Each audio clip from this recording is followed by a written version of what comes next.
अमित शाह ने 20 बटालियन 2000 जवानों को, सीआरपीएफ जवानों को तुरंत दिल्ली बुला लिया है। दिल्ली बुला लिया है और 16 मेट्रो स्टेशन जंतर मंतर के आसपास के बंद कर दिए गए। आखिर दिल्ली में होने क्या वाला है? क्यों मोदी और अमित शाह इस तरह से घबरा गए हैं कि गृह मंत्रालय ने एक जबरदस्त तरीके से फैसला ले लिया। सीआरपीएफ की 20 कंपनियों को एयरलिफ्ट करने का। एयरलिफ्ट करने का मतलब समझते हैं आप? एयरलिफ्ट करने का मतलब यह है कि पश्चिम बंगाल में जो बटालियन थी उनको तुरंत कहा गया कि दिल्ली आइए। राहुल गांधी के बाद देखिए सदन के भीतर अखिलेश यादव जबरदस्त तरीके से स्पीकर ओम बिरला से भिड़ जाते हैं। जबरदस्त तरीके से अभी मैं आपको दिखाऊंगा। बाकायदा काले कपड़े पहनकर तमाम सांसदों ने एक ही आवाज उठाई कि धर्मेंद्र प्रधान का इस्तीफा हर हाल में होना चाहिए। यानी राहुल गांधी पहले पीएम आवास को घेरते हैं, जबरदस्त तरीके से बवाल होता है, गृह मंत्रालय में बैठकें होती हैं और अमित शाह तक के होश उड़ जाते हैं। तुरंत फैसला होता है कि सीआरपीएफ की 20 कंपनियों को दिल्ली एयरलिफ्ट कर दिया जाए। यह खबर देखिए, बाकायदा आपकी स्क्रीन पर है।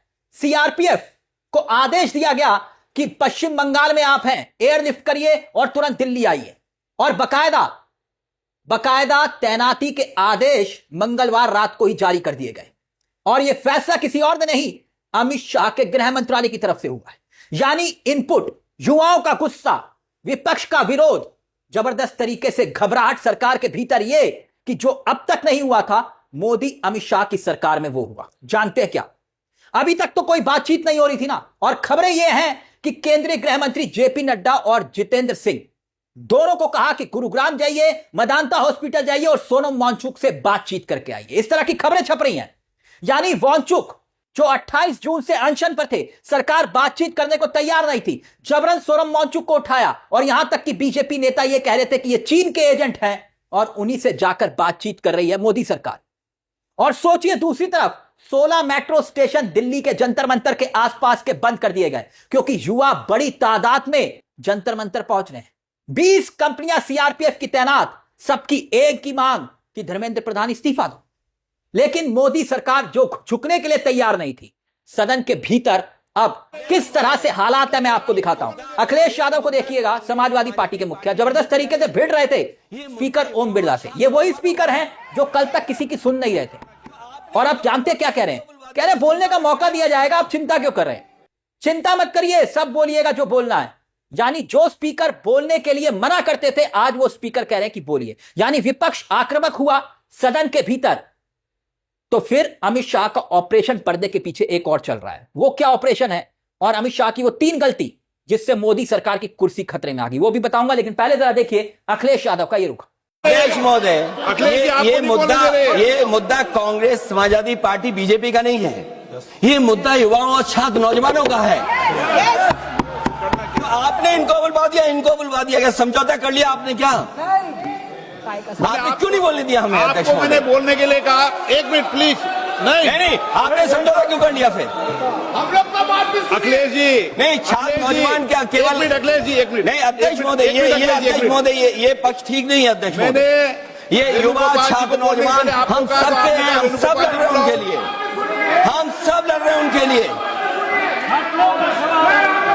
और जब छात्रों की नहीं सुनी जाएगी तो सड़कों पे आएंगे। और जो सरकार ने व्यवहार किया है, इस्तीफा तो क्या है? इस्तीफा तो जब चाहेंगे तब मंत्री ले लेंगे, सदन के बाद ले लेंगे। लेकिन सवाल ये जो छात्रों के साथ व्यवहार हुआ है, उनके हाथ तोड़े, सर तोड़ा, उनके कपड़े फाड़े, क्या बेटियों के कपड़े फाड़ेंगे आप? हम और राहुल नहीं थे।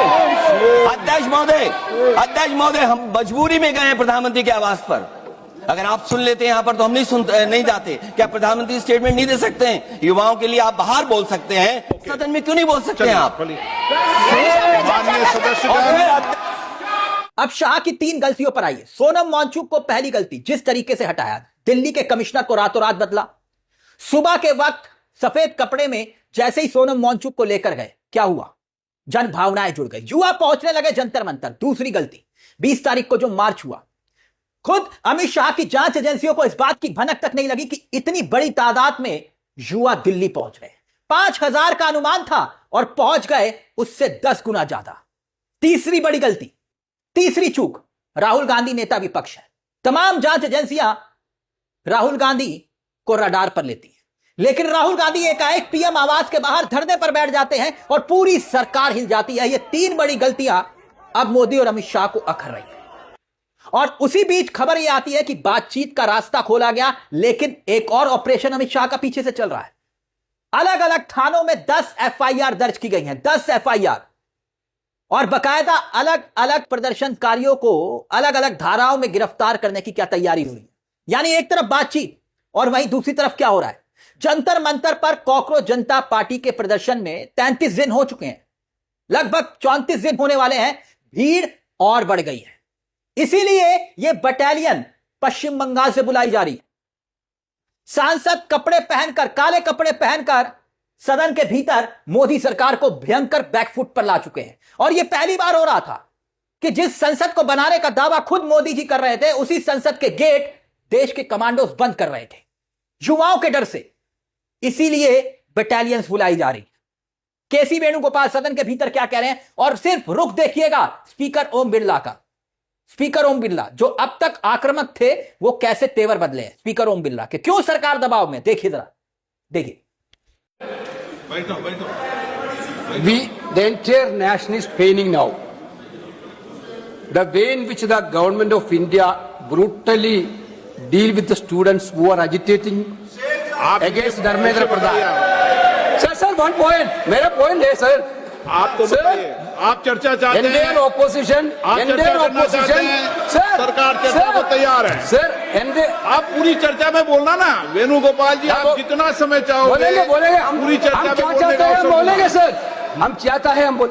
सर, हमारा डिमांड वेरी क्लियर है, education minister should be resign. Then one more, आप चर्चा में if you accept adjournment motion पर चर्चा करो सर। अध्यक्ष महोदय जी, यानी ये वो बीजेपी जो कल तक आंदोलन का मजाक बना रही थी, जो बीजेपी के खुद के राष्ट्रीय अध्यक्ष नितिन नवीन मंच से खड़े होकर मजाक उड़ा रहे थे, कॉकरोच जनता पार्टी वायरस ना जाने क्या क्या कह रहे थे। और खुद एक बीजेपी के नेता कह रहे थे ये तो चीन के एजेंट है, सोनम वांगचुक।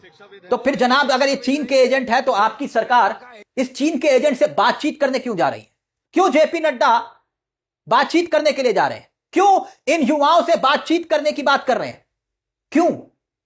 दिल्ली की सड़कों पर युवाओं का गुस्सा क्या वाकई में मोदी अमित शाह की सरकार को हिला रहा है? मोदी अमित शाह की सरकार क्यों? क्योंकि जिस तरह से बटालियंस को बुलाया गया है, तमाम मेट्रो स्टेशन को बंद करने का आदेश दे दिया है, उससे संकेत और संदेश क्या मिलता है? क्या धर्मेंद्र प्रधान का इस्तीफा अभी भी मोदी नहीं ले पाएंगे? और इसी बीच अखिलेश यादव एक बड़ा दावा और करते हैं। जानते हैं क्या? अखिलेश यादव यह कहते हैं कि साहब, मोदी सरकार धर्मेंद्र प्रधान का इस्तीफा क्यों नहीं ले रही, यह सोचना चाहिए। हमें सोचना चाहिए कि सरकार अपने मंत्री को क्यों नहीं हटा पा रही है। वो ये कह रहे हैं कि मोदी अमित शाह की सरकार को यह दबाव है उसके ऊपर कि मंत्री के पास सरकार के सीक्रेट्स हैं, सरकार के सीक्रेट्स हैं। इसी वजह से मोदी अमित शाह धर्मेंद्र प्रधान पर एक्शन नहीं ले पा रहे। तो ऐसे तो हरदीप पुरी पर भी एक्शन नहीं हुआ था, एप्स्टीन फाइल में नाम आया था। और दूसरी तरफ ये जो 16 मेट्रो स्टेशन बंद किए हैं, 20 कंपनियां तैनात कर दी गई हैं, 2000 सीआरपीएफ के जवानों को पश्चिम बंगाल से दिल्ली एयरलिफ्ट कर दिया गया है। तो क्या वाकई में अब धर्मेंद्र प्रधान की कुर्सी जाने वाली है, या फिर धर्मेंद्र प्रधान की कुर्सी बचाते बचाते खुद मोदी अमित शाह ने अपनी कुर्सी को खतरे में डाल दिया है? उस ऑपरेशन को जो अंजाम देना था परिसीमन बिल को लेकर, एक और जल्दी से चलते चलते एक तस्वीर दिखाता हूं आपको दोस्तों। यहां मोदी जी हंस रहे हैं, हंस रहे हैं। किसके साथ हंस रहे हैं देख रहे हैं आप? ये है शरद पवार। शरद पवार यानी जो ऑपरेशन को अंजाम दिया जा रहा था ना, जिस तरह से पार्टियों को तोड़ा जा रहा था, परिसीमन बिल लाने के लिए 200 से ज्यादा 360 सांसदों की दरकार थी, 360 के बहुमत की दरकार थी, 2/3 बहुमत की।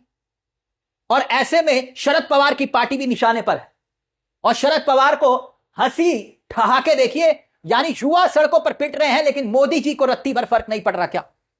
या फिर पड़ रहा है, वो दिखा नहीं रहे कि मोदी जी बहुत बेहतर तरीके से, क्योंकि विपक्ष अक्सर कहता है कि मोदी जी जैसा एक्टर नहीं है। खैर, है या नहीं है वो एक अलग मसला है। लेकिन आप क्या सोचते हैं कि ये जो 20 कंपनियां सीआरपीएफ की बुला ली है अमित शाह ने, और 16 मेट्रो स्टेशंस को बंद कर दिया गया, क्या दिल्ली में कुछ बड़ा होने वाला है?